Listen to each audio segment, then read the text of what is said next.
ভোররাত্রের জন্য রান্না করতেছি। বাইং মাছ বুনো করব, আর এই যে বেগুন ভাজির কালারটা কিন্তু সেই হয়েছে। এখানে আর কিছু দিব না, শুধু মশলা দিয়ে, গরম মশলা আছে এখানে, সুন্দর করে বেগুনটা ভাজি করে নিলাম আর মাছটা বুনো করে নিব। রাত ইনশাল্লাহ ভোর রাত্রে এটা দিয়ে খাওয়া হবে। 6 পিস বেগুন ভাজি, আর এখানে হচ্ছে বাইং মাছ ভুনা। একটা পাশ হোক, তারপরে এটাকে উল্টাই দিব।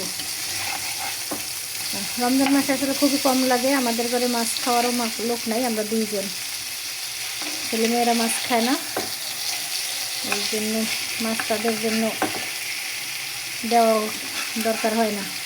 আর রমজান মাসে বেশি রান্না করিয়ে তারপরে বাকি করে কোনো লাভ নেই, যতটুকু লাগবে ততটুকুই রান্না করব।